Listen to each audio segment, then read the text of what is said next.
I'm going to tell you something that was hard for me to admit. For years, I read Genesis 3 as if it were a children's tale. A serpent, an apple, a deceived woman, a silent man, and the guilt of all humanity hanging from a tree. That was the version they taught me in Sunday school. That was the version I saw in the movies. That was the version I repeated 1,000 times without thinking. Until one day, reading the text in Hebrew, I stopped on a single word, 3 letters, nun, het shin, najash, and I discovered that I had been reading it wrong all my life. Because that word does not only mean serpent, it means 3 things at the same time. And when you understand the 3, you realize that the being that spoke with Eve in the garden was not a reptile crawling among the leaves. It was something much higher, much more brilliant, much more dangerous. And before you think this is a conspiracy theory or something invented by some YouTuber wanting to go viral, let me tell you who has defended this reading, because the list is going to surprise you. Irenaeus of Lyon, 2nd century, disciple of Polycarp, who was a disciple of the Apostle John. Tertullian, 3rd century, father of Latin theology. Origen, 3rd century, the most brilliant Christian intellect of his era. Jerome, 4th century, the translator who gave the world the Latin Vulgate. Augustine of Hippo, 4th and 5th centuries, Thomas Aquinas, 13th century, Martin Luther, 16th century, John Calvin, 16th century, and in the very 21st century, Dr. Michael Heiser, Hebraist of the University of Wisconsin-Madison, in his book The Unseen Realm, published by Lexham Press in 2015. This is not a conspiracy. It is the classical Christian reading that was always there, that was taught in the seminaries for 1,800 years, that many of us simply never saw because we grew up with Bibles in our language that lose the nuances of the original Hebrew. And the most striking thing is this: what I am going to show you today is not a modern invention. It is the reading that the Church Fathers made from the 2nd century. It is what Irenaeus of Lyon wrote 100 years after the death of the Apostle John. It is what Tertullian defended. It is what Origen systematized. It is what Jerome translated when he wrote the word Lucifer in the Latin Vulgate of the year 405. It is what the Hebraist Michael Heiser, with a doctorate from the University of Wisconsin, recovered academically in his book The Unseen Realm of the year 2015. And when you finish this video, you are going to have 4 answers that change everything. You are going to know what the word najash really means. You are going to understand why Eve did not get scared when a being spoke to her. You are going to discover why Paul said that Satan disguises himself as an angel of light. And you are going to see how all this connects with the cross, with the most ancient promise of the Bible, and with the cosmic war that is still active today. But before starting, I need to tell you something. If you make it to the end, there is a moment in Minute 40 where I am going to show you a verse from Revelation that closes the case forever. Do not miss it, because that verse in Greek leaves no doubt. If this seems interesting to you so far, leave a quick like. That tells the algorithm that more people need to see this investigation. And believe me, what comes next weighs more than what you saw in any other video about Genesis 3. Let us begin at the beginning. But the beginning is not where you think. The Garden of Eden was not simply a beautiful orchard with fruit trees. The Hebrew text describes it using technical words that in the ancient Middle East were reserved for only one thing: the dwelling of a god. Look at this. In Ezekiel 28, verse 13, the prophet describes someone who was, according to his words, in Eden, the garden of God. But in verse 14, that same place is called the holy mountain of God. And in the middle of that mountain, there are stones of fire. This is not rural landscape. This is the language of the divine throne room. When the biblical authors spoke of a garden on a mountain with shining stones, where God walked in the cool of the day, they were not describing a park. They were describing the place where heaven and earth met, the seat of the council of God, the space where the Creator gathered with the celestial beings he himself had created to serve him. And the Old Testament is clear about this. Psalm 82 opens with a phrase that many Christians pass by without noticing. God stands in the divine assembly. In the midst of the gods, he judges. That Hebrew word for gods, Elohim in plural, designates their other celestial beings, not competitors of God, subordinates, members of the council. Psalm 89 verse 7 says it with all the letters. God is feared in the great assembly of the holy ones, terrible to all those who surround him. Who in the heavens can be compared with him, who is similar to the Lord among the sons of the mighty? And the book of Job confirms it. In Job 1 verse 6, we read that there came a day when the sons of God came to present themselves before the Lord, and among them came also Satan, the adversary. Look at what happens in that scene. The sons of God, in Hebrew, B'nai Elohim, the celestial beings of the council, present themselves before the throne. They are not humans, they are spiritual entities. And among them Satan arrives. The Hebrew word is Hasatan, with the article, the adversary, the accuser. It is not a proper name yet in Job. It is a function within the council, and that function includes access to the throne, direct conversation with God, permission to act on the earth within established limits. Are you seeing the picture? Eden was not a farm, it was the palace, and the beings of the divine council had access to it. Some fulfilled their function, and at least one, at some moment, decided not to fulfill it. That is where our character appears. And here is where the translation into your language has been lying to you unintentionally for centuries. Come with me to the exact Hebrew word of the text. Genesis 3, verse 1, first line. 3 letters, NHSH, Nun, Het, Shin, Najash. This 3-letter consonantal root generates, in biblical Hebrew, 3 completely distinct meanings. And this is not me saying it. The Brown Driver Briggs Hebrew Lexicon, published in 1906, says it. The Halot, the Hebrew and Aramaic lexicon of the Old Testament by Kohler and Baumgartner, revised edition of the year 2000, says it. Strong's Hebrew Concordance says it, meaning one. As a noun, najash means serpent. This is the literal translation you know. It appears 31 times in the Old Testament. The bronze serpent that Moses lifted up in the desert in Numbers 21. The serpent that Jesus mentioned in John 3 verse 14. That reading is valid, meaning 2. The same consonantal root, vocalized as a verb, najash, means to practice divination, to whisper an enchantment, to dispense divine knowledge, to observe supernatural signs. It is the word used in Leviticus 19 verse 26, where God forbids Israel to practice divination, and also in Genesis 44 verse 5, where the cup of Joseph is described as an instrument of divination. Same root, same nun het shin, but it is no longer an animal. It is a supernatural act. And here comes the third meaning, which is where the text explodes. The same consonantal root, in its adjectival form, is connected with the word nejoshet. And what does nejoshet mean? It means polished bronze, shining copper, radiant metal, the same consonantal root nun het shin. Why does this matter? Because luminosity in Hebrew theology is a technical marker. It is fixed vocabulary of the ancient Near East to designate divine beings. Look at Daniel 10 verse 6. Daniel sees a celestial being. How does the Hebrew text describe him?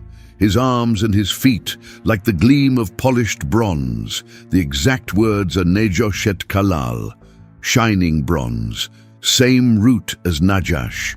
Look at Ezekiel 1 verse 7. The living beings that surround the throne of God. Their feet were like calf's feet, and they sparkled like burnished bronze. Again, nejoshet. Again, najash in its root. And now ask yourself the question, what is the probability that the author of Genesis, writing in Hebrew, chose at random exactly the word najash, knowing that that root also means diviner and also means a being of shining bronze?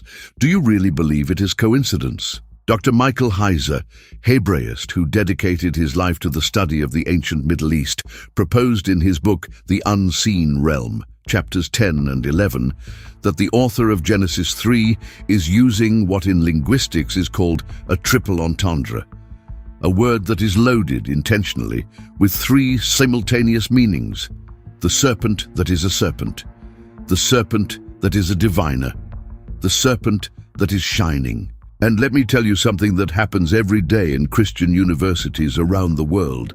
Imagine this: a theology student, first semester, 20 years old. He's in a class on biblical Hebrew. The professor writes on the blackboard the three Hebrew consonants, nun het shin, and he asks the class, what does this mean?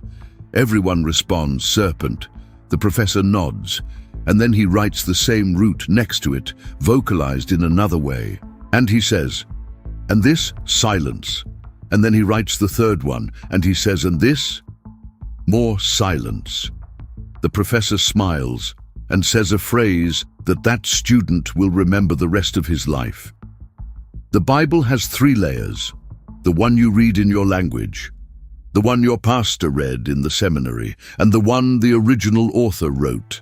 And only the three together give you the complete image.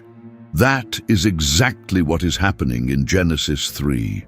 And very few Christians know it. And this explains something that always bothered you about the text, although perhaps you never formulated it in words. I'm going to ask you a question. When Eve, newly created, in a garden that she understood as the dwelling of God, sees an animal approach and begin to speak to her, what should her natural reaction be? Fright, surprise, astonishment. Any human being would react that way before a talking animal. It would be the first animal speaking in all of history, an absolute rarity. But the biblical text shows no fright. Eve responds with calm. She dialogues. She discusses theology. She presents arguments, as if she were before someone with whom she could converse face to face. Stop there. Process that.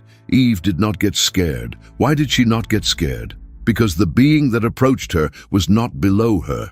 It was above. It was not an animal of the field that suddenly acquired a voice. It was a member of the divine council, a shining being, a celestial enchanter, someone she had seen before in the garden because that was his natural habitat. And you do not need to be a Hebraist to see this. The Apostle Paul himself, a Pharisee Jew formed at the feet of the Rabbi Gamaliel, according to Acts 22 verse 3, confirms it for you with all the letters. 2 Corinthians 11 verse 14, original Greek text. Otos garho satanas metaschematizetai eis angelon photos, literal translation. Because Satan himself transforms himself into an angel of light. Stop on the exact word that Paul chose. Photos, genitive of phos, light, not darkness, light, brightness, splendor. Why did Paul, speaking of Satan, choose the word light as his natural disguise? Why did he not choose darkness, obscurity, shadow? Paul did not go to the lexicon at random. Paul wrote for believers who already had in their heads the image of a shining being, a radiant being, a being who in the Garden of Eden appeared not as a vermin, but as something that seemed worthy of being listened to. And this, let me tell you with all honesty, is exactly what continues happening today. Look at your phone screen right now. Open Instagram, open TikTok, open Twitter. What do you see? Brilliant influencers, smiling spiritual teachers, religious leaders with thousands of followers preaching an easy gospel without the cross, without repentance, without Christ crucified. Messages that sound good. verses out of context, promises of prosperity without sanctification, half-truths served in 15-second capsules. Paul is warning you from the first century. The form of deception is not ugly. The form of deception is luminous, attractive, convincing. That is why it is deception. If it were obviously bad, no one would follow it. The Najash did not approach Eve as a monster. He approached as a being of light, wise, offering divine knowledge. And the modern Najashim do not approach you as demons. They approach as teachers, as gurus, as influencers, as famous pastors with perfect smiles and bestseller books. Paul ends 2 Corinthians 11 in verse 15 with a phrase, "few preach."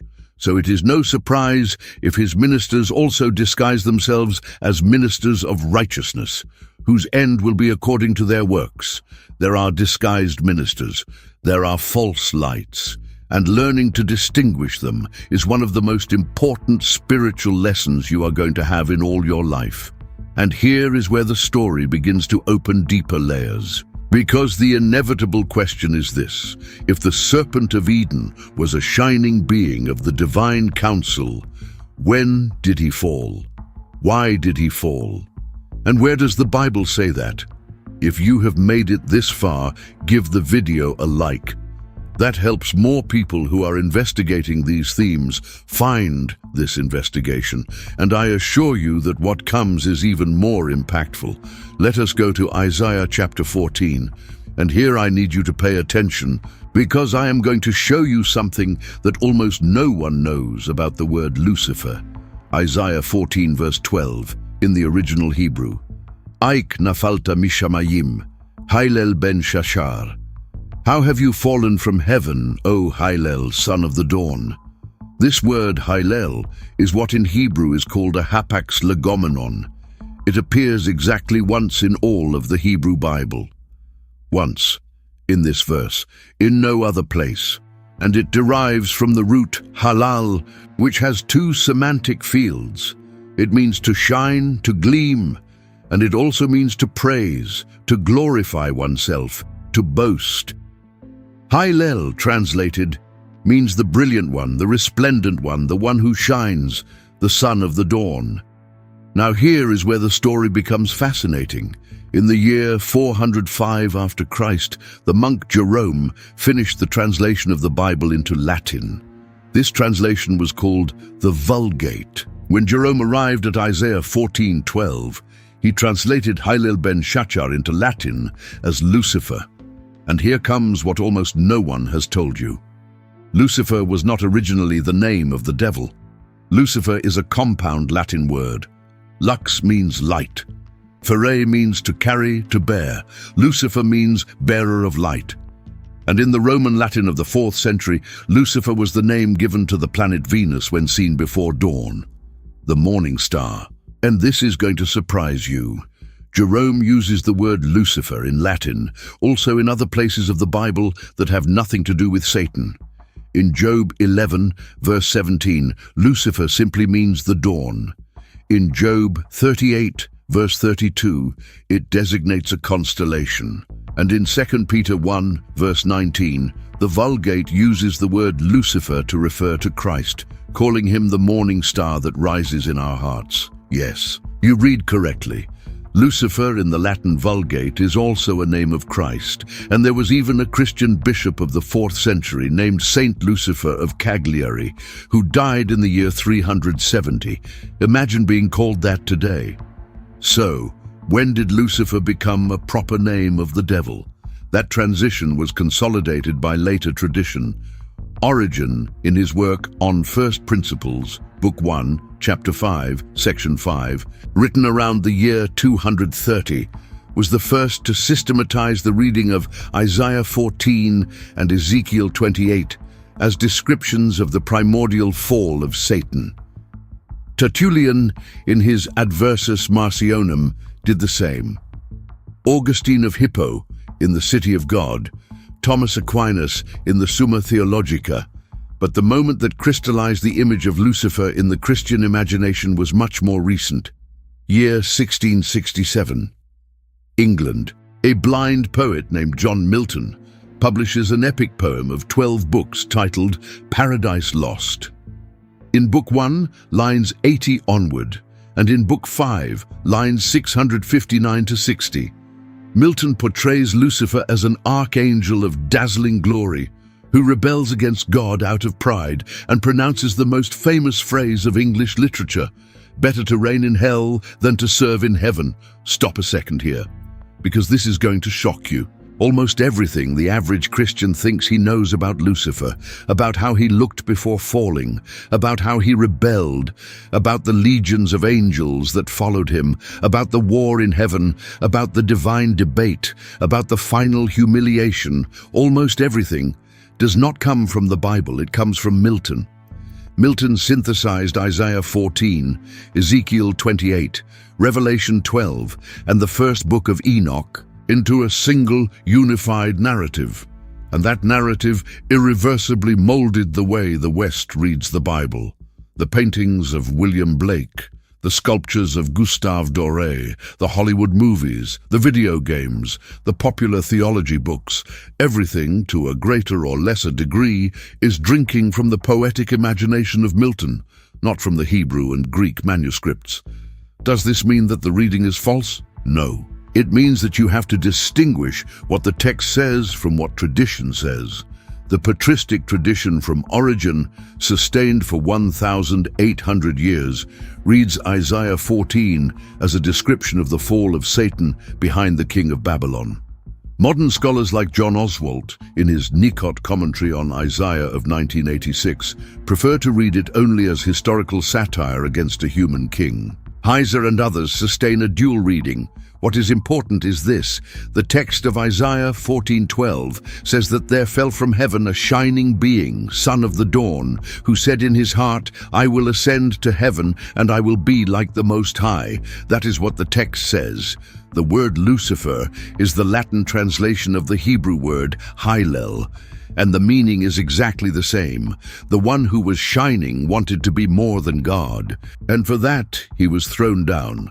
Now, before continuing, you need to know something that archaeologists discovered in 1929 and that changes the entire reading of Isaiah 14.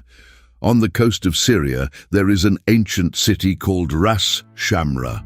In 1929, a French archaeologist named Claude Schaeffer began to excavate what turned out to be the Canaanite city of Ugaritic. And among the rubble, they found thousands of clay tablets written in a Semitic language very similar to biblical Hebrew.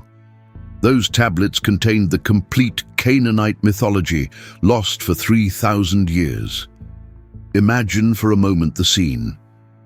1929. Schaeffer and his team digging in a small hill called Tel Ras Shamra, 11 kilometers north of Latakia, Syria. They had spent weeks without finding anything significant.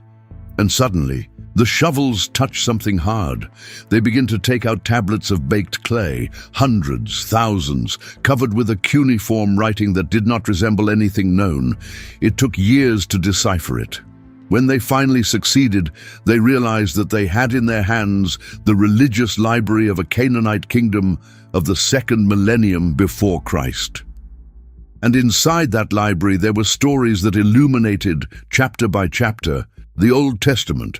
One of those stories is the cycle of Baal and Anat.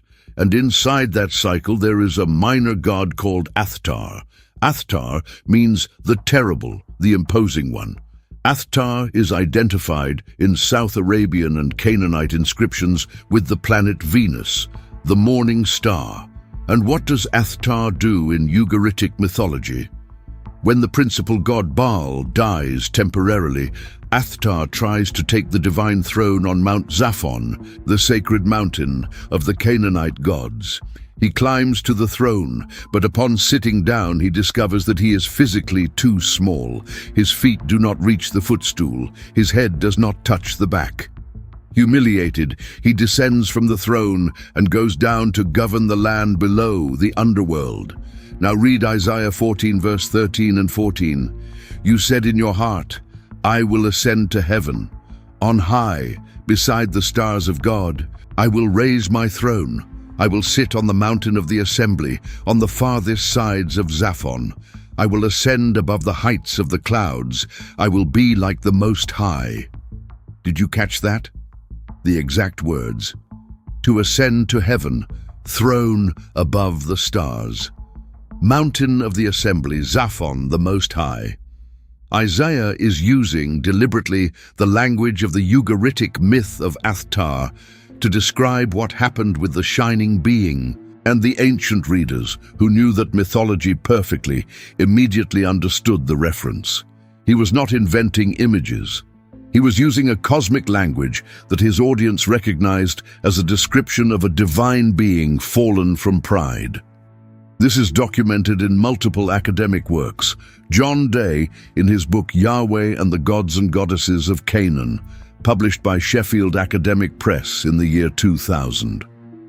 Peter Craigie, in Ugaritic and the Old Testament, published by Eerdmans in 1983, and Hugh Page in The Myth of Cosmic Rebellion, published by Brill in 1996. And in case any doubt remains for you that Isaiah is speaking here of something more than a human king, let Jesus himself confirm it for you. Luke 10 verse 18, Greek text. Ithiorenton satanan hos astrapen ektu auranu pisonta. Literal translation. I was watching Satan falling from heaven like a lightning bolt. Jesus, in a single phrase, connects the fall from heaven with Satan. The image is exactly the same as Isaiah 14, fall from on high. And Christ, who saw the event, does not need to explain it. He affirms it as a fact. If this is blowing your mind as much as it blew mine when I discovered it, share the video with someone who needs to see this investigation. And give me a quick second of like. What comes now is even stronger, because the second great text about the fall of the shining being is in Ezekiel chapter 28, and here you are going to see something that almost no preacher mentions. Ezekiel 28 contains two different oracles, and the difference is crucial. Verses 1 through 10, oracle against the prince of Tyre. The Hebrew word is nagwid, human prince, political leader. Earthly language, he says things to him like you are a man and not God, although you believe yourself equal to God. Verses 11 through 19, lamentation against the king of Tyre.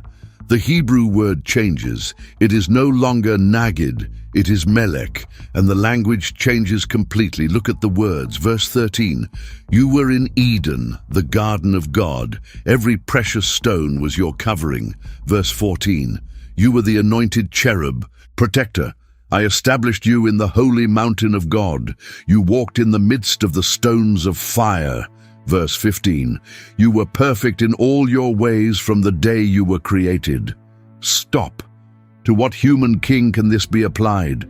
Who in human history was in Eden? Who was created perfect without original sin? Who is an anointed cherub? Who walks on stones of fire on the mountain of God? Historically, the king of Tyre during the ministry of Ezekiel was Ithobal III, also called Ethbal. He reigned approximately from the year 591 until 572 before Christ. Ithobal survived a 13-year siege by Nebuchadnezzar of Babylon, according to the Phoenician annals cited by Flavius Josephus in Against Apian. 13 years. Stop on that number. 13 years of siege. Imagine what it is to live in a besieged city for more than a decade. The walls of Tyre, built on an island 800 meters from the coast. The Babylonian army camped before the sea, trying to cross. The arrows, the hunger, the disease, the dead piling up. And King Ithobal locked in his palace, receiving daily reports while he proclaimed himself as a god, according to the oracle of Ezekiel 28:2. I am a god. On the throne of God I sit in the midst of the seas.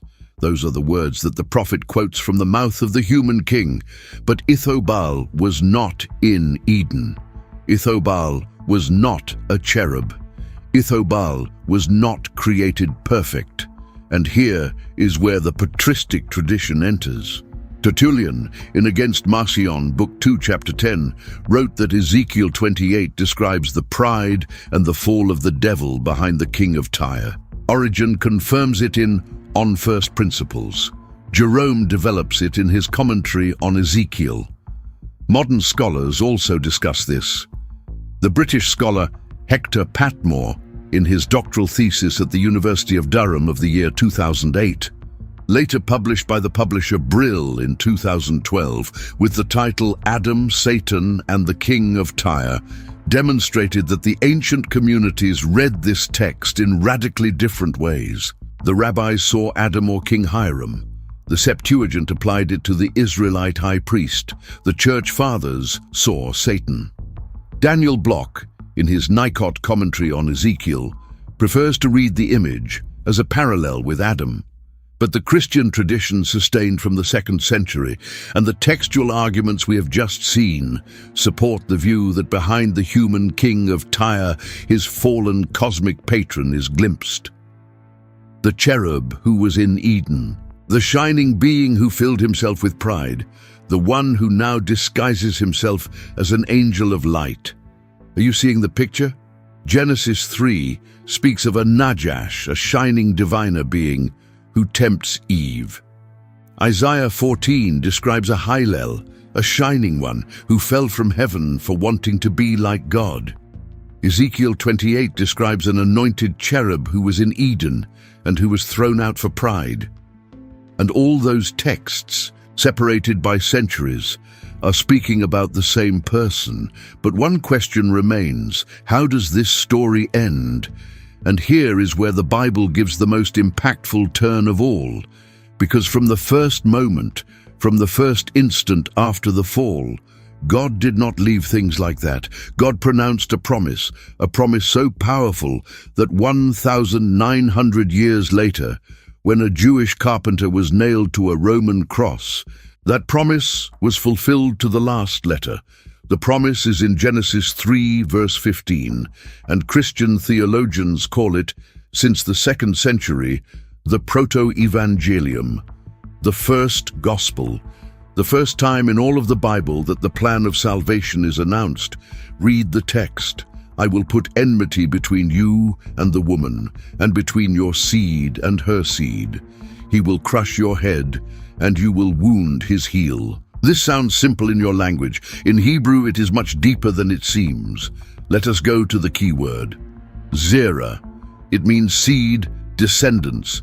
It is a collective noun. But in this verse, it appears accompanied by a singular masculine pronoun. Whom. He. Not they. Not she. He. Why does this matter? Because in biblical Hebrew, when a collective goes with an individual singular pronoun, the author is pointing to a specific descendant, a person, not a group. This reading is not a later Christian invention. It is a pre-Christian Jewish reading. Look at this. The Septuagint is the translation of the Old Testament into Greek, made by Jewish sages in Alexandria approximately between the year 250 and 100 before Christ. When the Jewish translators arrived at Genesis 3:15, they translated Zerah with the Greek word sperma. But sperma in Greek is neuter gender. Greek grammar required the pronoun auto in neuter. However, the Jewish translators broke the agreement and wrote autos, singular masculine pronoun. This is documented by the scholars J. Michael, R. A. Martin, and W. Wefall. The conclusion is forceful. The individual messianic interpretation of Genesis 3:15 is pre-Christian. It was in the heads of the Jewish rabbis 200 years before Jesus was born, and the Targums confirm it. The Targum Pseudo-Jonathan, an Aramaic translation of the Pentateuch used in the synagogues, paraphrased Genesis 3:15 with these words: "The seed of the woman will crush the head of the serpent, and they will obtain healing for the heel in the days of the Messiah King." The Targum Neophiti says something very similar, and the ancient rabbis affirm it. The Midrash Tanchuma of the 4th or 5th century writes explicitly, "As you went out for the salvation of your people by the hand of the Messiah, son of David, who will wound Satan, the head, the king and prince of the house of the wicked. Before the Christian church existed, the Jewish rabbis were already reading Genesis 3:15 as a messianic promise. The church did not invent this reading, it inherited it, and the first systematic Christian articulation was made by Justin Martyr. Around the year 155, in his dialogue with Trypho, chapter 100, Justin established the typology that would later dominate Christian theology. Eve brought disobedience and death. Mary, the new Eve, brought faith and life. Adam fell. Christ, the new Adam, restored. 20 years later, around the year 175, Irenaeus of Lyon wrote his monumental work against heresies. In Book 3, chapter 18, and in Book 5, chapter 21, Irenaeus developed the classic Christian doctrine of recapitulatio. Christ, on the cross, recapitulated everything that Adam lost on the tree, but in reverse, and he crushed the head of the najash of Genesis 3. And here is a detail few Christians know about Irenaeus. Irenaeus was not just any theologian. Irenaeus had been a disciple of Polycarp of Smyrna, and Polycarp had been a direct disciple of the Apostle John, the one who wrote the Apocalypse, the one who closes the case of the najash in 12:9. That means that between Irenaeus and the Apostle John, there is only one person, one. And when Irenaeus writes that the promise of Genesis 3:15 refers to Christ crushing the head of the serpent, he is not inventing anything. He is repeating what he learned from the one who had learned from the apostle himself. That is what is called apostolic tradition, and that is why the messianic and satanological reading of Genesis 3 is not a medieval innovation. It is the reading of the church from the beginning. And so that you see that this reading is absolutely solid, look at what the Apostle Paul writes. Romans 16, verse 20. The God of peace will soon crush Satan under your feet. Did you catch the word? Will crush. Same image as Genesis 3:15. Paul is explicitly identifying the primordial promise with the fall of Satan, and he adds it, directing it to the entire church. Under your feet. The church, united with Christ, participates in the crushing. But the final confirmation, the one that closes the case forever, is in the last book of the Bible. In the book that traditionally is read least, in the book of images, the Apocalypse. If you have made it this far, and if this has made you see the Bible with other eyes, give a like to this video. What follows is the moment where the entire investigation closes, and believe me, you are not going to forget it. Apocalypse chapter 12, verse 9, original Greek text. Kai eblete ho drakon megas, ho opis ho archaios, ho kalumenos diabolos kai, ho satanas, ho planon ten oikumen holen. Literal translation. And the great dragon was thrown down, the ancient serpent, called the devil and Satan, the seducer of the whole world. But before you continue, put yourself in the place of the Apostle John for a moment. Year 95 after Christ, approximately, John is exiled on a rocky island called Patmos in the Aegean Sea. He is more than 90 years old. He is the last living apostle. All the others died as martyrs. Peter crucified upside down in Rome, Paul beheaded, James stoned. Only John remains, old, weak, in a cave on the island, and there, in that solitude, he sees the most impactful vision of the Bible. He sees a cosmic woman clothed with the sun. He sees a red dragon with 7 heads that tries to devour the newborn son. And in verse 9, John, the beloved disciple, the one who rested his head on the chest of Jesus during the Last Supper, makes the final equation. He closes the circle that Genesis 3 opened. He identifies the dragon with the ancient serpent, with the devil, with Satan. There is no way to read this and doubt. John, who knew Genesis in Hebrew, who knew Isaiah, who had heard from the lips of Christ himself what happened in Eden, makes the final connection. Stop. Process every word. Drakon, dragon. cosmic image of the adversary, ho ophis ho archaeos, the ancient serpent, and here is the philological detail that closes the case. The Greek word archaeos, Strong's 3744. It does not simply mean old. If it meant old, the word palaios would be used. Archaeos means primeval, original, from the beginning, the original serpent, the first serpent, the one of Eden, diabolos, devil, the accuser, Satanas, Satan, the adversary, hoplanon, the one who deceives. Did you see it? The Apostle John, in the last book of the canon, makes the explicit and absolutely unequivocal equation. The serpent of Eden is the dragon of the apocalypse, is the devil, is Satan. And if you have any doubt, read Apocalypse 22. And he seized the dragon, the ancient serpent, who is the devil and Satan, and he bound him for 1,000 years. Twice. The identification is repeated twice, so that no ambiguity remains. You do not need to be a Hebraist. You do not need to resolve the debate about najash. You do not need to decide whether Heiser is right or not.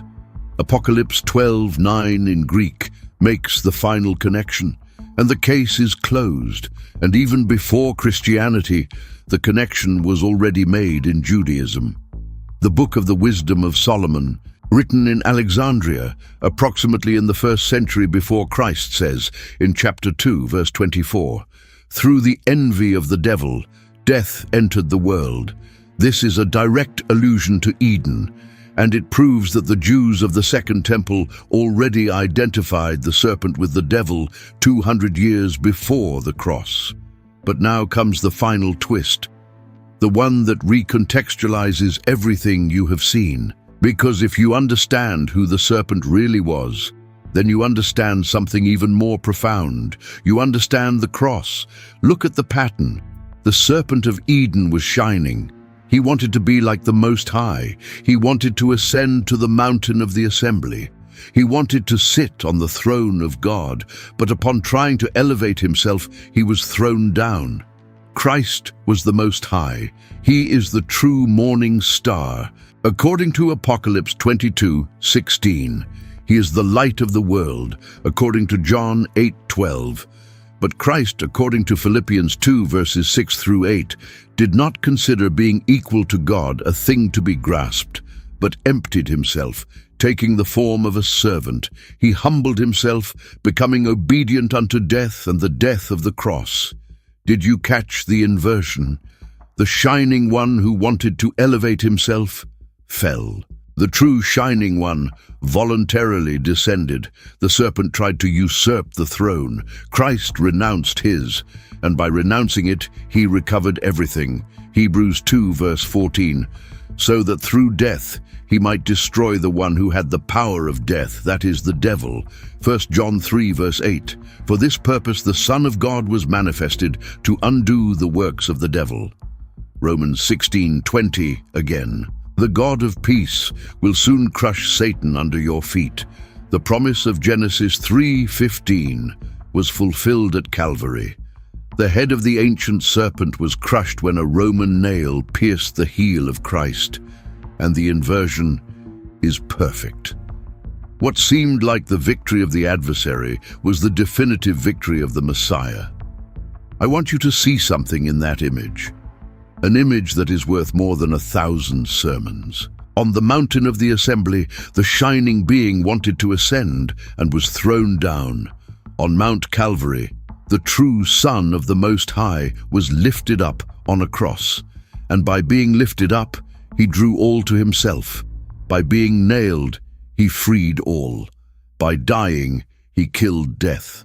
By being wounded in the heel, he crushed the head of the najash, who 1,900 years earlier whispered to Eve in a garden. And this, what I am going to tell you now, is the most important of everything you have seen in this video. If you read Genesis 3 and only see a serpent, you miss the war. But if you read Genesis 3 and understand that the being that spoke with Eve was shining, was intelligent, was a deceiver, was a fallen member of the divine council, then you begin to see something that changes your complete reading of the Bible. You begin to see that the Bible is not a collection of moral tales. It is the chronicle of a cosmic war, a war that began before you were born, a war in which you are already involved, whether you know it or not. And you begin to understand why Paul wrote in Ephesians 6, verse 12, "For we do not wrestle against flesh and blood, but against principalities, against powers, against the rulers of the darkness of this age, against spiritual hosts of wickedness in the heavenly places." These are not metaphors. These are real forces, and the battle is active. But you also begin to understand why Christ said in John 16:33, "Be of good cheer. I have overcome the world," because the head was already crushed. The sentence was already pronounced.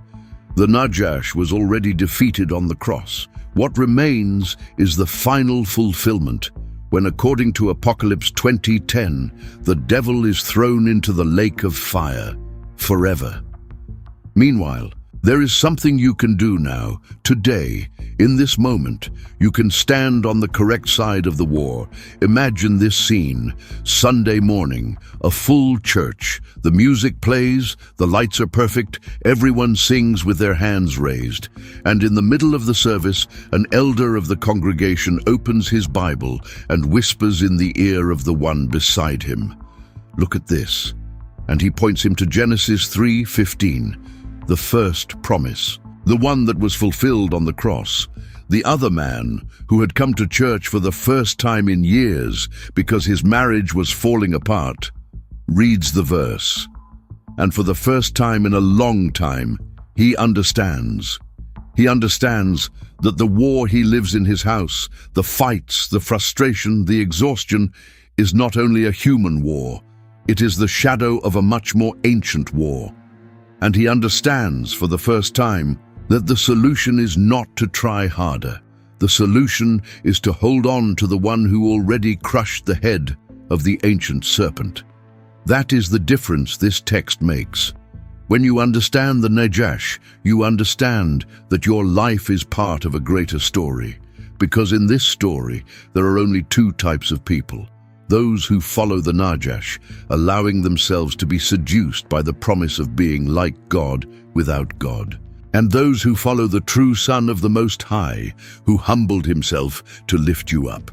Genesis 3 is not only the beginning of the problem, it is the beginning of the solution. And the solution is called Jesus.